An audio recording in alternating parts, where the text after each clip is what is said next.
10 ఏళ్లు చెట్టాపట్టాలేసుకున్న కాంగ్రెస్ ఎంఐఎం ఇప్పుడు తీవ్రంగా ఘర్షణ పడుతున్నాయి. జీహెచ్ఎంసీ ఎన్నికల సాక్షిగా ఏకంగా భౌతిక దాడులకు పాల్పడ్డాయి. ఇంతకీ 10 ఏళ్ల పాటు పాలు నీళ్లలా కలిసి ఉన్న హస్తం గాలిపటాల మైత్రి ఇప్పుడు ఎందుకు ఉప్పు నిప్పుగా తయారైంది? ఈ పరిస్థితికి కారణాలేంటి?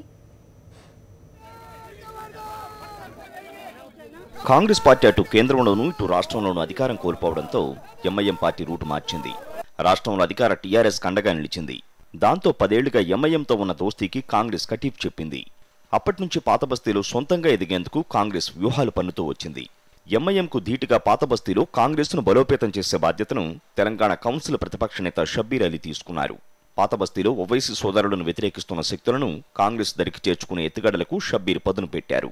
ఓవైసీ సోదరులను తీవ్రంగా వ్యతిరేకిస్తున్న పహిల్వాన్ కుటుంబానికి కాంగ్రెస్ స్నేహహస్తం చాచింది. పహిల్వాన్ నివాసానికి షబ్బీర్ అలీ వెళ్లి వారికి కాంగ్రెస్ అండగా ఉంటుందని భరోసా ఇచ్చారు.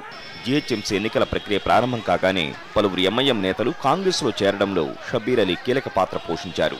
చార్మినార్ అసెంబ్లీ సెగ్మెంట్లో ఎంఐఎం పార్టీకి కీలక నేత అయిన మహమ్మద్ గౌస్ ఖాన్ ఇటీవలే కాంగ్రెస్లో చేరి జీహెచ్ఎంసీ ఎన్నికల బరిలో దిగారు. దాంతో పాతబస్తీలో కాంగ్రెస్కు కాస్త బలం పెరిగింది. గౌస్ అండతో కాంగ్రెస్ తమ హైకమాండ్ నేత దిగ్విజయ్ సింగ్ ఎన్నికల ప్రచార సభను చార్మినార్లో ఏర్పాటు చేసి సక్సెస్ అయింది. సహజంగానే ఈ పరిణామాలు మజ్లిస్కు ఆగ్రహం తెప్పించాయి. మంగళవారం పోలింగ్ సందర్భంగా పోలీసులు కాంగ్రెస్ అభ్యర్థి మహమ్మద్ గౌస్ ఖాన్ అరెస్టు చేయడంతో హస్తం పెద్దలు ఉత్తమ్, షబ్బీర్ అలీ హుటాహుటిన మీర్చౌక్ పోలీస్ స్టేషన్కు వెళ్లి నిరసన తెలిపారు. పోటీ చేస్తున్న అభ్యర్థిని ఎలా అరెస్టు చేస్తారంటూ గౌస్ ఖాన్ను విడిపించారు.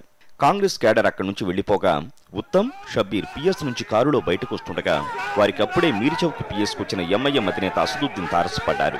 ముందుగా తమ కారుపై అసదుద్దీన్ దాడి చేశారని, ఆ తర్వాత ఎంఐఎం క్యాడర్ దాడికి పాల్పడిందని ఉత్తమ్, షబ్బీర్ ఆరోపించారు.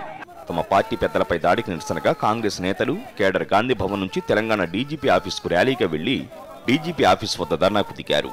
తక్షణమే ఓవైసీని అరెస్టు చేయాలని డిమాండ్ చేశారు. కాంగ్రెస్ ధర్నాతో అక్కడ కొద్దిసేపు ఉద్రిక్త పరిస్థితులు తలెత్తాయి. ట్రాఫిక్ భారీగా స్తంభించింది. కాంగ్రెస్ నేతలతో మాట్లాడిన పోలీసు ఉన్నతాధికారులు 24 గంటల్లో ఉత్తమ్, షబ్బీర్పై దాడికి పాల్పడిన వారిపై చర్యలు తీసుకుంటామని హామీ ఇచ్చారు. దీంతో కాంగ్రెస్ నేతలు ధర్నాను విరమించుకున్నారు. పాతబస్తీలో పాగా కోసం కాంగ్రెస్ రూపొందించిన వ్యూహాన్ని కొందరు పార్టీ సీనియర్లే తప్పుపడుతున్నారు. 10 ఏళ్లుగా ఎంఐఎంతో అంటకాగి ఇప్పుడు ఉన్నపళంగా ఆ పార్టీకి వ్యతిరేకంగా పోరాడితే ప్రజల్లో కాంగ్రెస్ విశ్వసనీయత ప్రశ్నార్థకమవుతుందనేది వారి అంచనా. మజ్లిస్తో తీవ్రంగా పోరాడితే హైదరాబాద్ వెలుపల ఉన్న 9 జిల్లాల్లోని మైనార్టీలు కూడా కాంగ్రెస్కు దూరం అవుతారనేది హస్తం సీనియర్ల ఆందోళన. హైదరాబాద్లో ఎంఐఎంను వ్యతిరేకించే వర్గాలు బీజేపీకి ఓటేస్తాయని, అవి ఎట్టి పరిస్థితుల్లోనూ కాంగ్రెస్ను విశ్వసించవనేది వారి వాదన. తమ పార్టీ పెద్దలు పాతబస్తీలో ఎంఐఎంకు వ్యతిరేకంగా వ్యవహరించిన తీరు వల్ల కాంగ్రెస్కు రాజకీయంగా లాభం కంటే నష్టమే ఎక్కువనేది కాంగ్రెస్ సీనియర్ల విశ్లేషణ. కరెస్పాండెంట్ సునీల్, సాక్షి పొలిటికల్ బ్యూరో, హైదరాబాద్.